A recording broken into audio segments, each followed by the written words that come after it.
Bom, pessoal, então é isso. Essa nossa primeiro videozinho aqui, a gente está na semana de revisão de sequências. E eu fiz uma listinha para vocês com vários exercícios para você verificar a convergência de sequências ou a divergência, né? Quando a sequência não converge. São as sequências de números reais. E aí você tem várias sequências, tem outros exercícios, mas eu queria, antes de começar, vou fazer um exemplo para refrescar a memória de vocês. Mas eu queria, antes que a gente definisse, relembrasse a definição de sequência e do que é o limite de uma sequência de números reais. Tá? Então, é o seguinte. Então, para você ter uma sequência, primeira coisa, você tem uma função que eu vou chamar de x. Tá? Essa função, ela vai dos números naturais, domínio é o conjunto dos números naturais, para o conjunto dos números reais, R, tá? Tô chamando de x maiúsculo aqui, mas na verdade é R, né? É o nosso conjunto de números reais. Então, para cada número natural, é devolvido um número x de n, um número real, tá? Só que a gente vai, para facilitar a anotação, a gente transforma isso no índice. Então, fica xn, tá? Pode ser y, pode ser s, qualquer letra que você quiser, tá? Por costume a gente chama assim. A gente usa o xzinho. Então, isso é uma sequência, isso vai formar... Então, a imagem, na verdade, dessa função é uma sequência, tá? Então, a sequência é a imagem dessa função. Mas aí, o que vai acontecer? A gente normalmente escreve a sequência como se fosse uma lista ordenada, tá? Deixa eu colocar... Na verdade, está errado o que eu estou fazendo aqui. Deixa eu só corrigir essa... Então, aqui eu tenho o seguinte. Então, a sequência, ela passa a ser algo assim. Eu vou chamar de S, mas não é bem um conjunto, não. Normalmente, a gente escreve como se fosse uma ênupla infinita, tá? Então, a gente coloca assim, x1, tô imaginando que os naturais começam no 1, tá? Por convenção. x1, x2, x3, etc. xn. É um termo genérico, tá? A gente coloca como se fosse uma ênupla. Se você escrever como conjunto, com chaves, apenas tenha consciência de que existe uma ordenação por causa dos naturais. Tá? Os naturais ordenam isso aqui naturalmente falando. É meio forçado falar assim, mas vocês entenderam.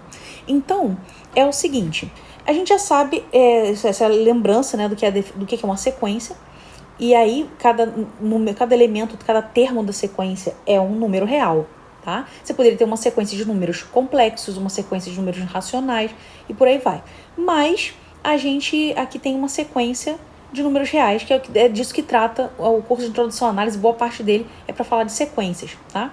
Bom, então, no exercício, na lista 0, tem um exercício, tem alguns exercícios para você verificar a convergência. Então, quando é que uma sequência converge? Né? Então, uma sequência, a gente vai dizer que uma sequência... Uma sequência. Então, xn. Eu vou escrever, ao invés de escrever do jeito que eu escrevi aqui, eu vou escrever de outro jeito, tá? Eu vou escrever a sequência assim. xn com n pertencente a n do lado de fora aqui, tá? Então, essa sequência converge para x0. Vamos supor que x0 é um número fixo, um número real, tá? Ou, ainda, você pode denotar isso como limite de xn igual a x0, se... Então, assim, a grosso modo, é aquela história. Quanto mais você for avançando no n, né, quando o n for crescendo nos naturais, você tem que o xn vai se aproximando de forma geral do x0. Mas não quer dizer que você vai ter que eles ficam cada vez mais próximos. Mas é meio grosseiro falar assim, porque não é a definição mais precisa. Então a gente tem que tornar isso preciso. A definição então fica assim, o seguinte. Eu quero que o xn fique tão pertinho quanto eu quero do x0. Então, para todo epsilon que foi dado, tá? Toda distância epsilon que seja dada. Então, vou deixar um espacinho aqui e vou escrever. Então, eu quero que a distância entre o xn e o x0, que é o meu limite, quero que seja menor que epsilon, para qualquer epsilon que eu dê, tá? Mas isso não é para todo n, é para n grande o suficiente. Para quando você for crescendo n, a partir de um certo ponto, você pode garantir que todo mundo está na vizinhança do x0. Então, a gente escreve assim, existe n0, que é um número natural fixo, algum número natural que depende do epsilon que foi dado. Se você der outro epsilon, o N0 eventualmente vai mudar, tá? Então, tal que, para todo mundo que tenha esse índice maior do que o N0, então, para todo N maior ou igual a N0, temos isso que está aqui embaixo, tá?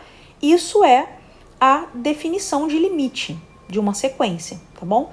Só que nesse exercício da lista zero, nesses exercícios, você não vai precisar usar a definição em todos os casos. Por quê?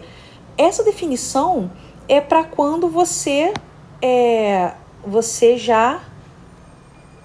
não tem nada, tá? É a definição. Eventualmente você vai precisar usar a definição. Mas tem muitos resultados que você aprende no curso de introdução à análise. Né? Tem teorema de Bolzano-Weierstrass, tem outros resultados assim, tipo, por exemplo, toda sequência monótona ilimitada é convergente, né? Então, toda sequência monótona, o que é monótona? Uma sequência que é não crescente ou não decrescente. Então, os termos ficam constantes ou crescem. Ou também os termos podem ficar constantes e decrescem. Né? Decrescem. Então, não crescente, quer dizer, você não vai ter crescimento. No máximo, ela vai ficar constante ou decrescer. E vice-versa, tá? Vice-versa quer dizer, enfim, analogamente você usa o mesmo tipo de expressão para mesma definição para sequências não decrescentes e não crescentes. É tudo paralelo, tá? Bom, enfim, tem outros resultados, né? Então você vai usar o que for necessário. Tem operações com limites, você pode fazer o limite do quociente, o quociente dos limites e por aí vai, tá? Desde que você não tenha indeterminação. Então eu vou fazer aqui o exercício da letra no número 2, tá? Que é para você verificar. Então, na lista 0, eu vou fazer o 2G. O 2G, a sequência é assim. Ela é xn igual a menos 1 elevado a n vezes 1 menos 1 sobre n. Eu afirmo que essa sequência... não vou dizer nada não. Vamos fazer o seguinte. O que a gente pode fazer? Vamos escrever os termos desde do n igual a 1, tá? Então, o que acontece quando... Quem é o x1 dessa sequência? É só você substituir aqui por 1. Então, você vai ficar com menos 1 vezes 1 menos 1, 0. Então, o primeiro termo da sequência é 0. x2, você vai ficar com menos 1 ao quadrado, que é 1, vezes 1 menos meio, que é meio. x3, você vai ter menos 1, né, que é menos 1 ao cubo, vezes 1 menos 1 sobre 3, que vai dar menos 2 terços. x4, você vai ter 1 vezes 1 menos 1 sobre 4, que é 3 quartos. Bom, de maneira geral, você pode fazer o seguinte, você pode observar já que se você pegar só os... Vamos ignorar esse zero aqui, tá? Vamos pegar só os termos pares a partir do zero. Se você pegar só os termos pares, você está considerando uma subsequência. Lembra desse termo, dessa expressão subsequência? Quando eu pegar, por exemplo, o x6, você vai ter 1 do lado de fora, porque é menos 1 elevado ao número par, que é 6, vezes 1 menos 1 sobre 6. Então, vai ficar 1 menos 1 sobre 2k. Toda vez que você pegar um x com índice 2k, que é par, você sempre vai ter isso aqui, 1 menos 1 sobre 2k.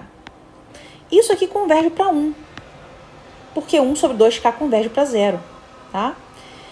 Por outro lado, se você pegar só os ímpares, ó, x1, x3, x5 e por aí vai, você vai ter sempre menos 1, vai acontecer outra coisa, tá? Então, deixa eu só apagar aqui e organizar melhor essas ideias. Ó, acho que você já pegou, talvez você já tenha pescado a ideia aí.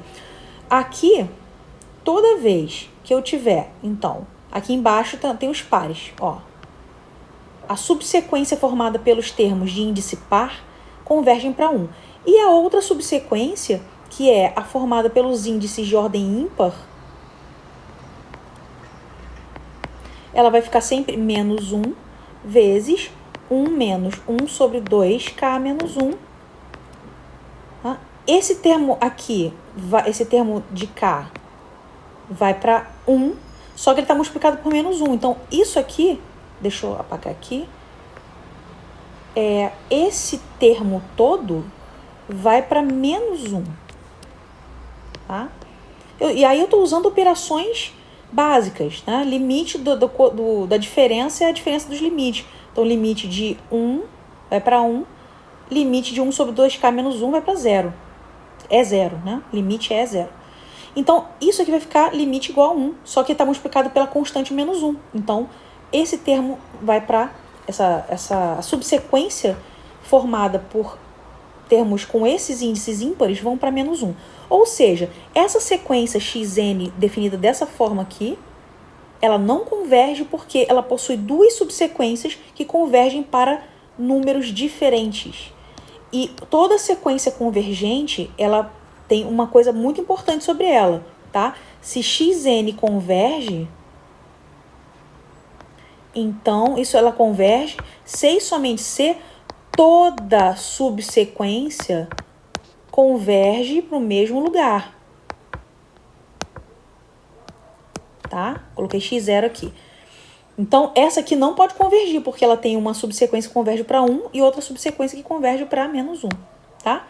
É isso. Então, esse é o exercício 2G, beleza? Depois eu faço um outro vídeo com outro exercício, mas acho que só isso aqui já talvez tenha ajudado a refrescar a memória